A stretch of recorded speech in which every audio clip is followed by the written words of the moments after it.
In this lecture, we're looking at the formation of Anglicanism and the rise of an entirely different branch of the Protestant movement that would come to shape and dominate the majority of the English-speaking world from the 16th century down until today.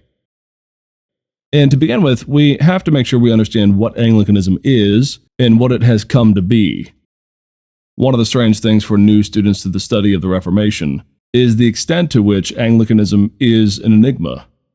It really doesn't follow any of the same patterns or the same structures, entirely at least, of the kinds of reformations you see in the Lutheran regions in Germany or in the Swiss regions under Calvin and Zwingli and Bullinger and all of these others. It's an enigma.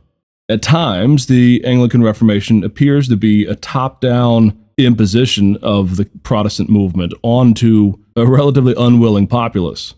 There are always people who end up claiming that Anglicanism is a political reformation, that it doesn't really have a great deal of spiritual formation to it, or any sort of substantive Protestant doctrine at its core. Well, I think that myth, that Anglicanism really isn't a Protestant movement, is driven by the fact that it is so different. It is such an enigma. One of the things I like to say is that in order to understand Anglicanism, you have to really change the motif that you're looking at here.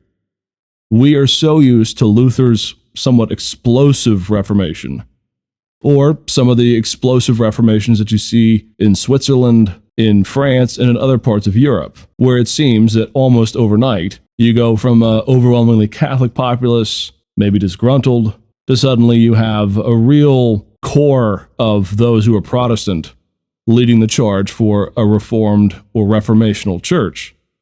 Well, in the Anglican world, and the development of it in the early years in particular, you have to see it more like a mustard seed, which of course is the parable that Christ tells about the mustard seed, that the kingdom is this smallest seed that grows and grows until it becomes something more substantive and massive than you ever would have thought when you looked at the seed.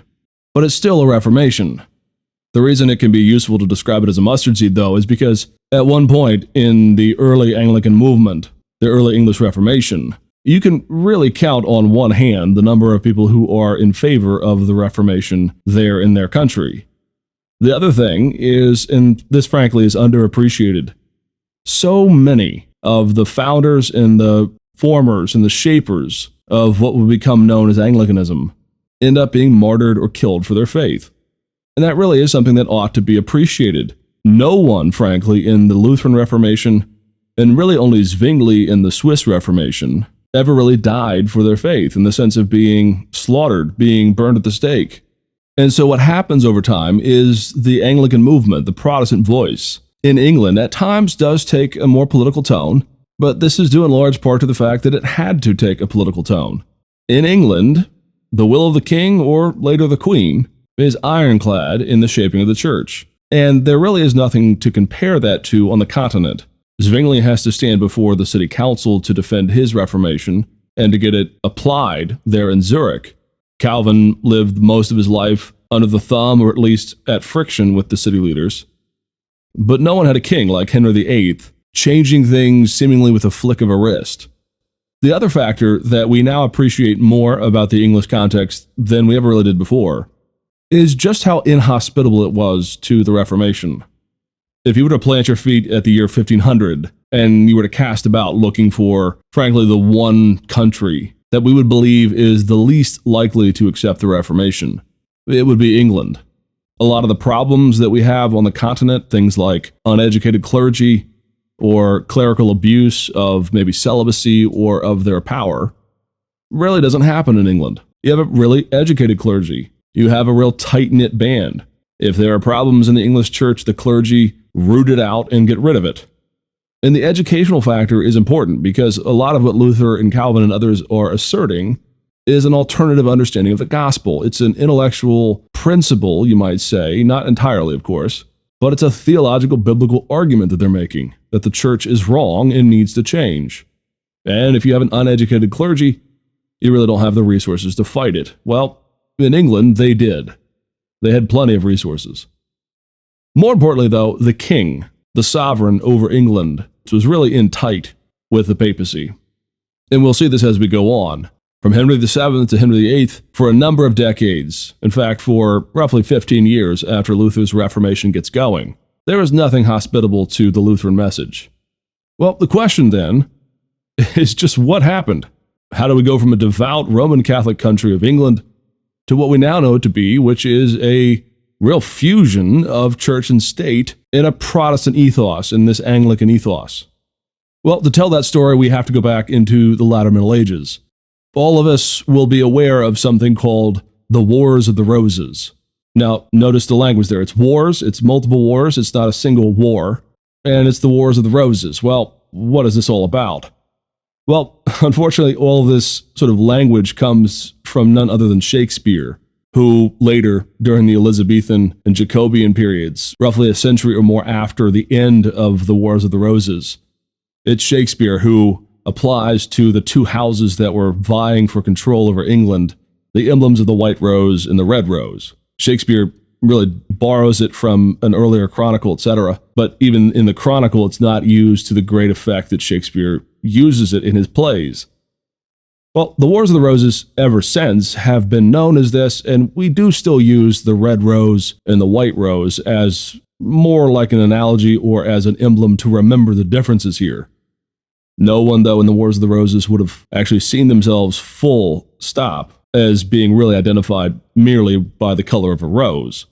Well, what happened was in the Middle Ages, as we get closer to, say, 1500, you have a vying back and forth between two noble houses, the York family, the York dynasty, and the Lancastrian line, or the House of Lancaster.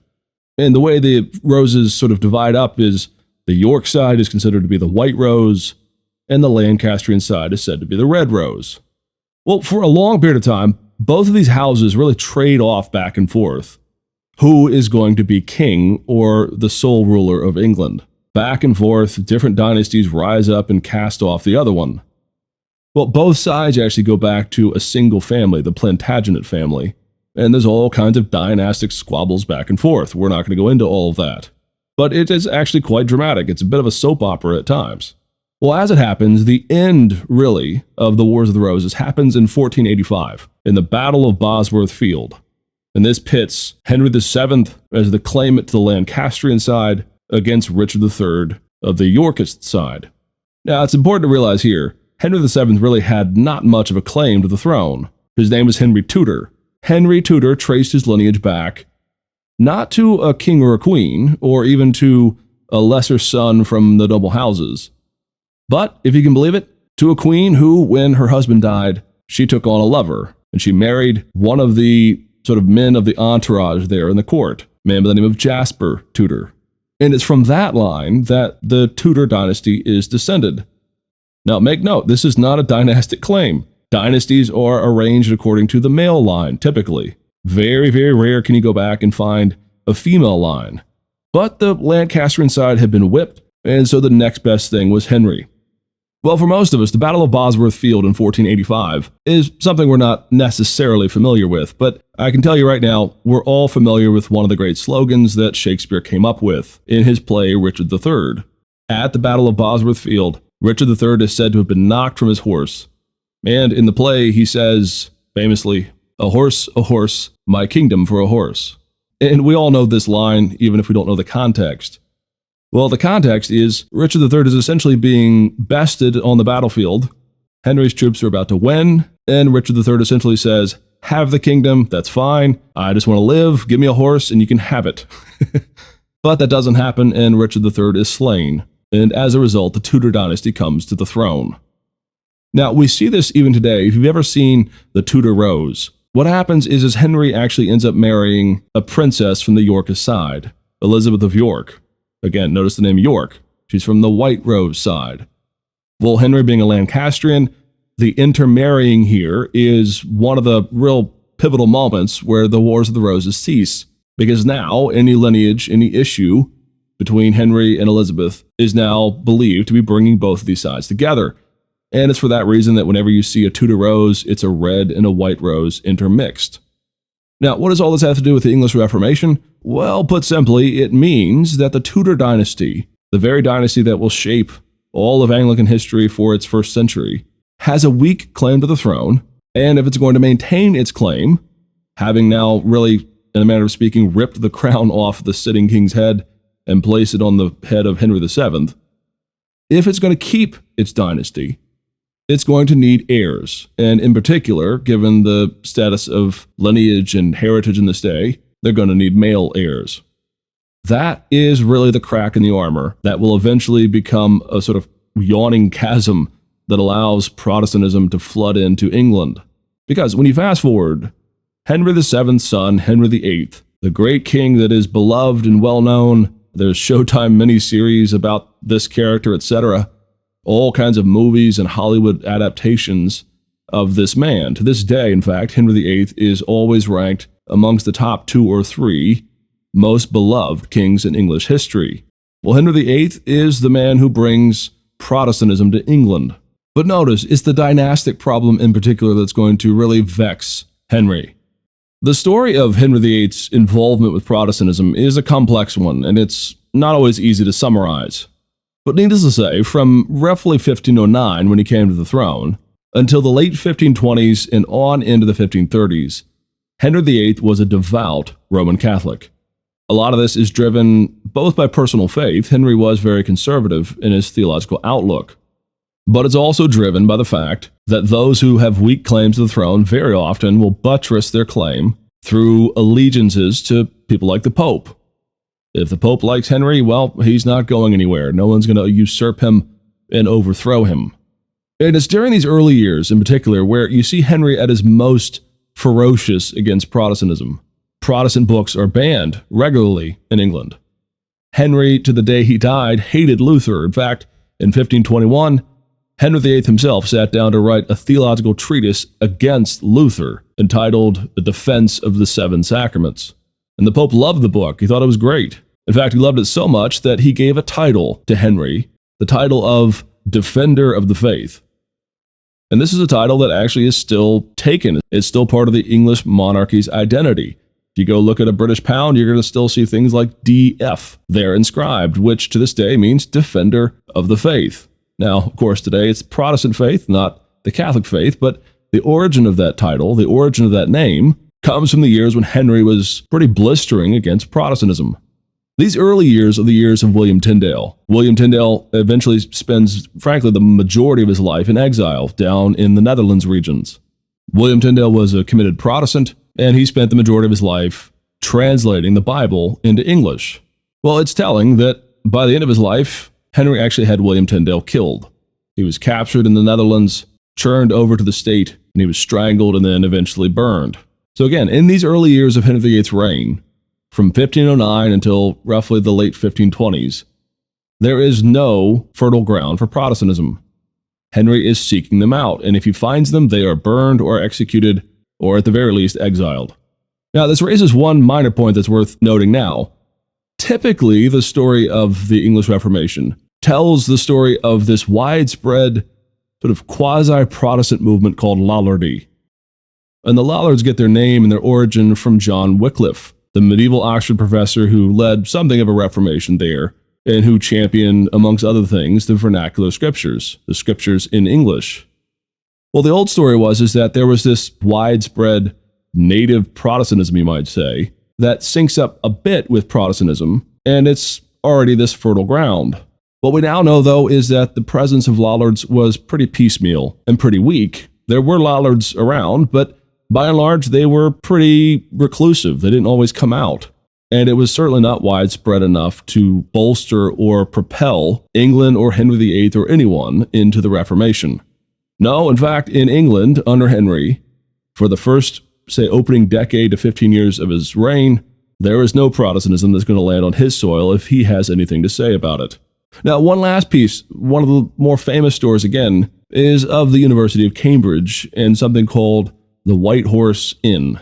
Now, the White Horse Inn was a tavern there in the city. By the way, if you go there today, there is something that calls itself the White Horse Inn. That is not the original. The original is actually gone, though there is a plaque that still sort of decorates this alleyway between two colleges that tells you where the White Horse Inn used to be. Well, the White Horse Inn is, again, this sort of apocryphal story, this legendary story of a lot of people in university reading Protestant works and really being inspired by it. But like the Lollards, frankly, often too much is made of this. We move from a picture of a ragtag group of people to some sort of movement that sparks there in Cambridge. But the fact of the matter is, the White Horse Inn was really nothing more than a glorified book club. And even though we can admit fully that the people there involved in the English Reformation, those who were reading Luther's works, were committed Protestants, but they are very, very few in number. There's just simply not enough numbers there to sustain anything like a serious movement towards Protestantism, particularly not with Henry VIII on the throne. So what happened? Well, the issue happened that Henry was having no male heirs. The same year he was crowned, Henry VIII married Catherine of Aragon. And Catherine was a very, very well-to-do princess. She was one of the younger princesses from the Spanish house of Ferdinand and Isabella, the same monarchs, by the way, who sent Columbus sailing over the ocean blue in 1492. Well, Catherine of Aragon was a princess that had come up to England not to marry Henry, but to marry Henry's older brother Arthur. This was an intermarrying of the two houses, and this was a very, very important move for England to marry into this powerful Catholic dynasty from Spain. The problem, though, is Arthur had died young, only several years into his marriage. Well, no, it is not normal in this day and age for someone to marry their dead brother's wife, to marry their sister-in-law. This was against canon law, and most believed, at some level at least, that it was against biblical law. Well, kings get preferential treatment, and this is what happened. When Henry married Catherine of Aragon, there was a papal dispensation given that suspended the rules in this case and allowed Henry to marry Catherine. Now, a lot of this is dynastic squabbles, making sure that the very important princess who has landed on English soil is not simply shipped back, ending the partnership between these houses. But it's also good for Henry. Henry does seem to have really loved Catherine, and they were married in 1509, and both coronated roughly about the exact same time. What happens, though, is from 1509 to 1525, which is the last recorded case that we know of the two sharing a marriage bed. During those years, there were a number of miscarriages. In fact, a pretty staggeringly high number. Trying to diagnose this medically from afar, with 500 years between us and them, is a bit difficult. But it does seem to be that there was, frankly, something biologically at fault here. Whether it was something to do with Catherine or with Henry, it's hard to say. But the miscarriages kept coming. They did have one child, though, the Princess Mary, who will become Mary Tudor, who we'll see in a later lecture. But there were no male heirs. And so at some point around 1525, or as late as 1527, Henry begins to have what we today call his Scruple of Conscience. And a lot of people say in this somewhat cynical twisting of scripture by Henry. But he does seem to believe that the Bible had somehow cursed him. Reading through the Deuteronomic and Levitical laws, Henry found a real important verse that said, quote, "You shall not marry your dead brother's wife." And it says, "If you do, you shall have no children. You'll be cursed." Henry seems to believe, and he really moves this way pretty quickly, that what had happened with the papal dispensation to allow him to marry Catherine should not have happened. Now, this is not, by and large, terribly controversial. No one would believe, for example, that if it was biblical law, that the Pope could suspend that law. The question here is this rule, the barring of marrying your dead brother's wife, is this biblical law or is this canon law? If it's canon law, well, the Pope can suspend it. If it's biblical law, he cannot. Well, what happens with Henry is he moves from believing that the Pope had the right to suspend this rule to ever increasingly he comes to the conclusion that the Pope should not have done this. And so the scruple of conscience is that he believes he is sinning by being married to Catherine of Aragon. And there are all kinds of complexities here. But around 1527, Henry does eventually come in contact with, and he begins a love affair, not sexual at first, but he begins a love affair with Anne Boleyn. He falls in love with her, frankly. Now, he initially seeks out that they become sort of a mistress relationship, that she simply be there for him physically, let's say. But she holds back. She says no. She will only marry him. And that really becomes the sort of gasoline on the fire for Henry to really press for the Pope to absolve the marriage between he and Catherine. And so that's what he does. In 1529, there was a famous trial, the trial at Blackfriars. And what's going on here is the Pope is willing to hear Henry's case. In this case, Henry is, you might say, putting himself on trial So even though Henry wants this, what's going on is the Pope is, you might say, sitting in judgment, sitting in trial with Henry as the defendant as to whether or not he is breaking God's law by being married to Catherine. Now, the trial of Blackfriars is high drama, all kinds of ins and outs. At one point, Catherine drops one of these kind of Hollywood bombs in the courtroom by declaring suddenly that she and Arthur had not had sex, that he had been unable during their marriage, which of course would mean the law is not in effect at all, that she was a virgin when she married Henry. The other complexity is Catherine, being from a very important house, she was the aunt to the sitting Holy Roman Emperor Charles V. The same Charles V, by the way, who put Luther on trial. That Charles V is the nephew of Catherine of Aragon. Well, it's that political piece that is the most pivotal here, because when the Pope sends a cardinal up to convene this trial and to hear it, he whispers into his ear, "Don't you dare make a decision one way or the other." The Pope really is in an awkward spot here. He neither wants to ruin or frustrate Charles, the most powerful man in Europe, but he also wants to keep a good relationship with England. Well, in the end, the cardinal sues and finds a way out by declaring, by the end of the trial, that they were going to go into recess for the hot summer months. And this is an old tradition. You would break for the summer and you would come back in the fall. Well, the cardinal scoots and he flees back to Rome, never to return to England. As a result, Henry is mortified and embarrassed. This is a public show trial, and he has now been, he feels, betrayed by the Pope. From this point on, from the trial of Blackfriars on, Henry increasingly is ready to just simply do away with the Pope. In 1531, for example, he issues from Parliament a claim of Praemunire against the clergy. Now, the statute of Praemunire is an important one in the Middle Ages. It's actually an anti-treason law. This law was put into place that basically said citizens cannot appeal to a monarch or to a ruler outside of England for either guidance or direction, but that's treasonous.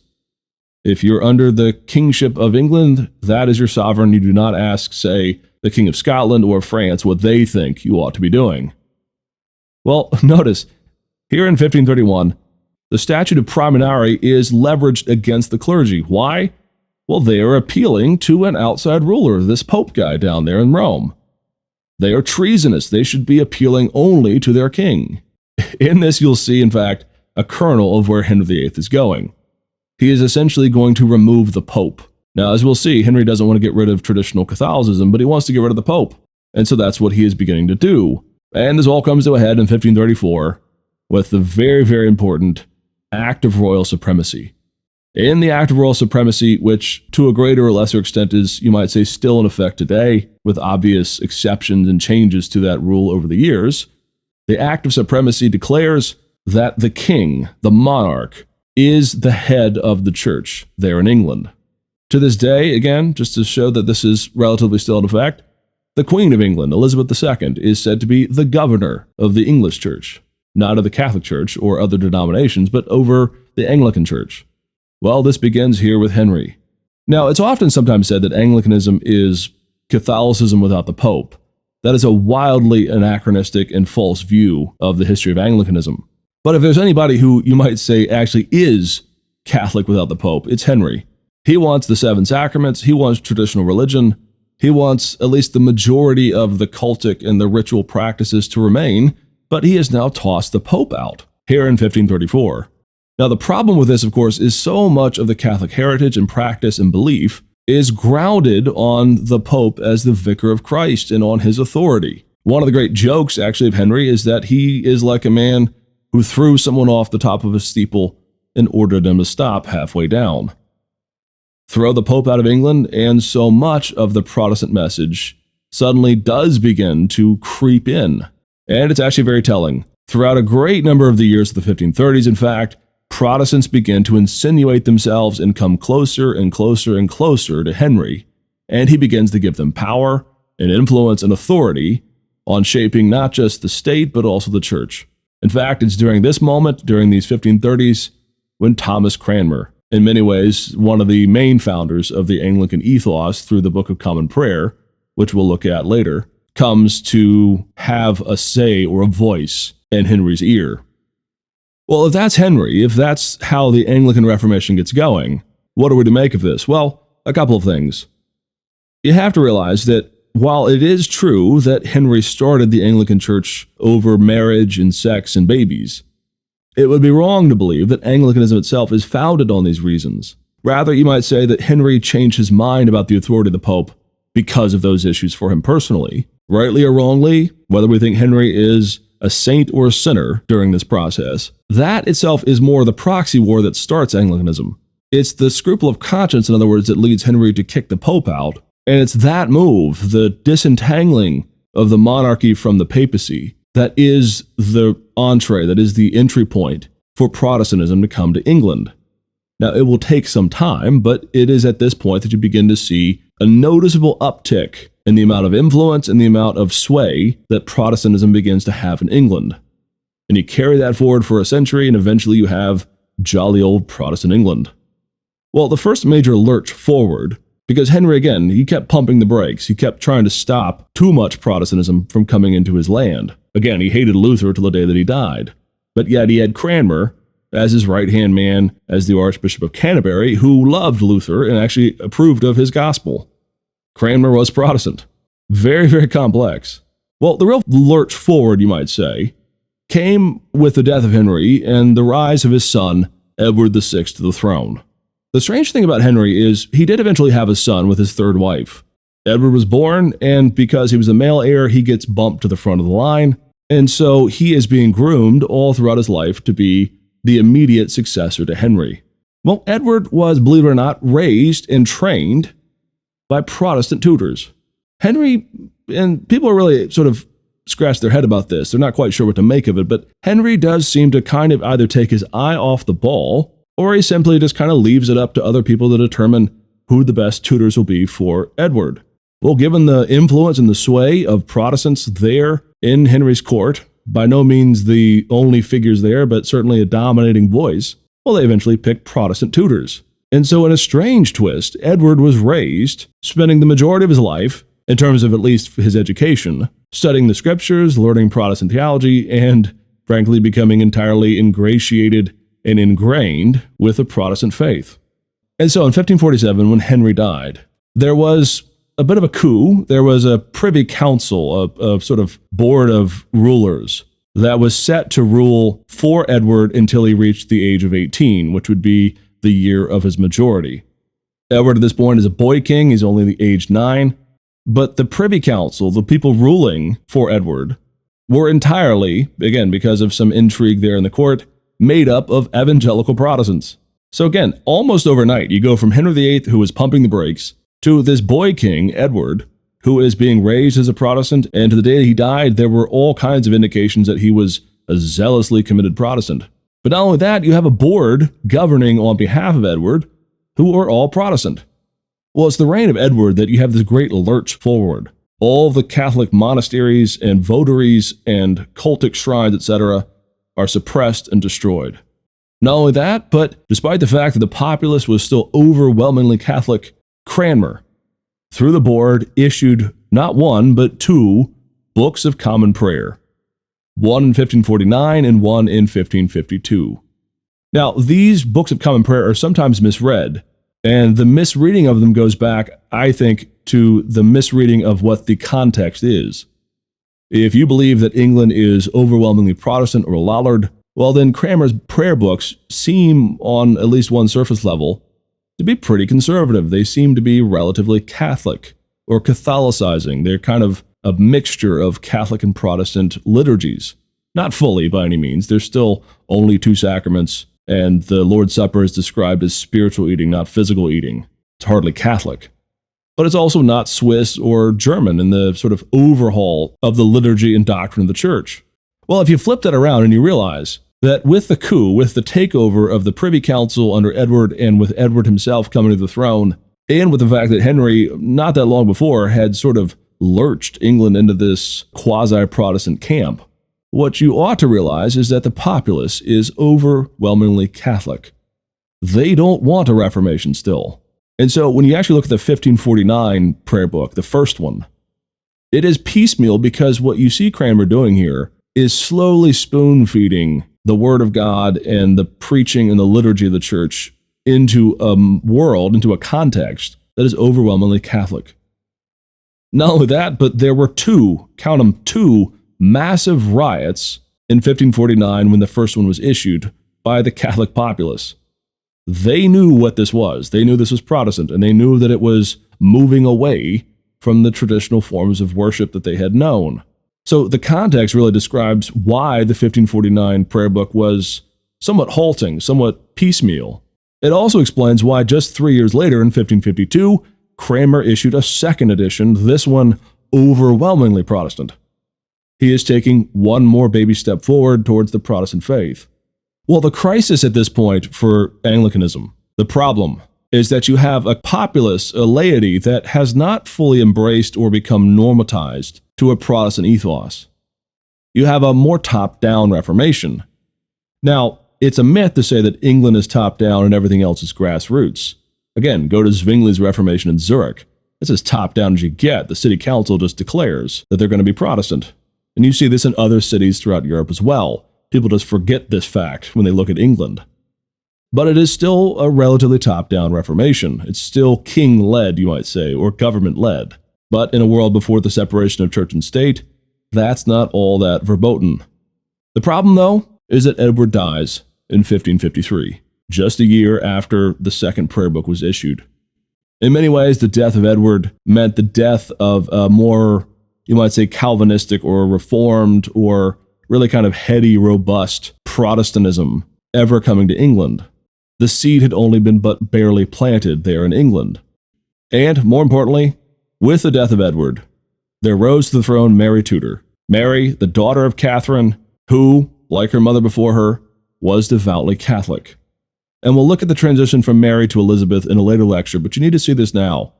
From Henry to Edward, you have a lurch from sort of half-Protestant, kind of kick the Pope out, but try to keep it much the same, to this fully Protestant faith there under Edward, to now, in 1553, back to the Catholic fold. And 5 years after that, back to the Protestant fold. This back and forth really becomes the context and the, you might say, the rationale for what will eventually become the Anglican ethos, at least culturally. That is to say, the scar tissue that builds up from the ripping back and forth, leads to a lack of formation within Anglicanism of some of the more robust scholastic or confessional identifications that you see in Calvinism or in Lutheranism. In fact, Anglicanism will wait for a couple of generations before it really begins to ingrain and to deepen what it means to be Anglican.